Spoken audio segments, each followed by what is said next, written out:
Magandang umaga po, Ma'am Chacha at Sir Ted at siyempre sa ating mga taga-subaybay. Magandang umaga po sa lahat. Good morning po. Sir Modi, meron na tayong increase dito sa pamasahe natin sa mga jeepneys natin. For traditional jeepneys, 2 pesos po ang idinagdag sa base fare. Ano pong reaksyon nyo? Satisfied po ba kayo dito? Ang sa traditional jeepney po ay piso at yung 2 pesos po ay sa modern. Doon po, ganun po yung pagkakaano ng LTFRB. Okay. Sige po. Ano po ang Opo. masasabi nyo dito po sa price increase natin sa pamasahe? Sa atin ay bagamat makakatulong sa biglang tingin, pero pag tingnan po natin doon sa laki ng nawawalang kita ng ating mga driver at mga operator, ay hindi siya sasapat yung piso na madagdag pa pasahe. Dahil sa laki na po ng nawawala, Ma'am Chacha, sa ating kita, mula pa lamang itong January, ng pagpasok ng January, ay halos wala na pong tigil yung pagtaas ng presyo ng petrolyo.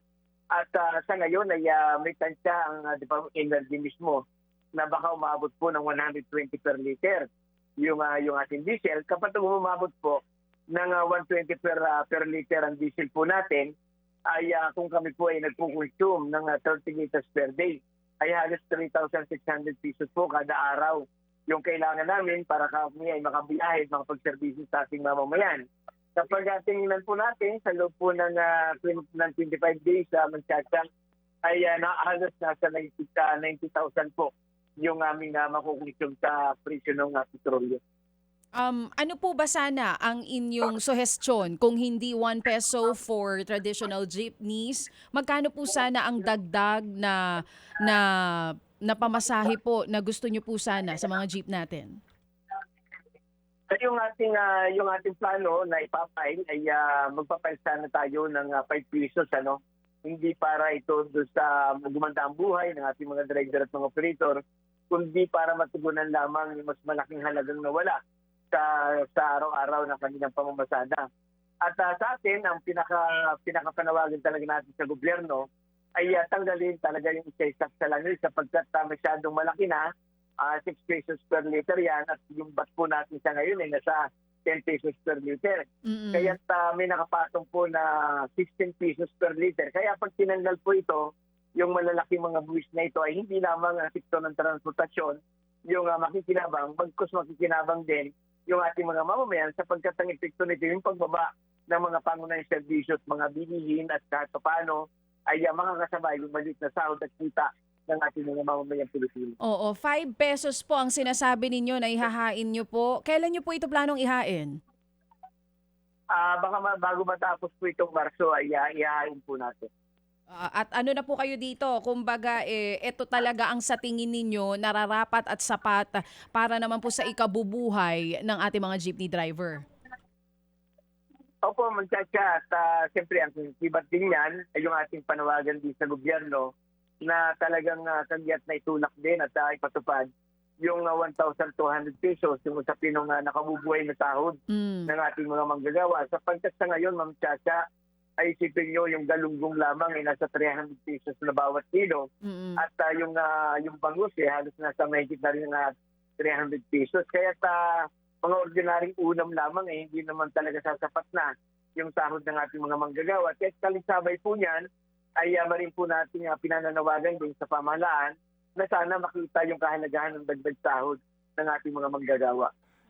Oh, iba namang usapin po yung dagdag sahod sa dagdag Yes. pamasahe. Ano po, Oo. eventually nga po, yan siguro ang magiging hinaing ng mga manggagawa. Pero sir, yung bang inyong welga bukas tuloy?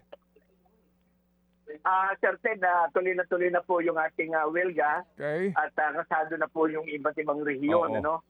dito po sa mga ganap na welga. Ang welga po ito ay laban sa patuloy na Opo, pagtaas opo. ng presyo ng petrolyo. Nakikiusap po kasi mismo ang gobyerno na wag na kayong tumuloy. Sa panig po naman ng commuters, Modi, kapag ho ba kayo nagwelga, sino ba ang magdurusa? Yung bang mga oil companies ba magdurusa? Si Marcos ba magdurusa? Si Lopez ba ang magdurusa? Sino ba magdurusa kapag kayo nagwelga?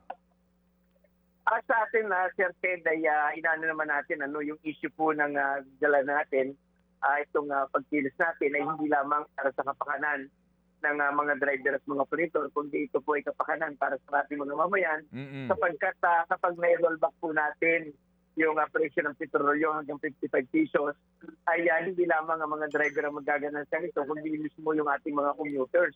Kaya sa ating nga po, Sir Ted, tayo ay maring nananawagan sa ating mga commuters, sa ating mga mamamayan, na sana ay samahan po ninyo ang laban ng mga driver at mga operator. Hindi po sa layunin na kayo ay pahirapan, kundi ang layunin po natin ang ating pagkilos para may ano po natin para sa lahat ng ating mga mamamayan para makinabang po tayo. Opo, sige po. Salamat po na marami, Kamodi, at kayo po'y mag-iingat sa inyo pong hanay. Ano po, kayo na pong bahala para po maging maging maayos po at mapayapa ang ating pong protesta bukas. Salamat po, sir. Salamat po, Sir Ted. Palagi po kayo mag-ingat. Opo, thank you.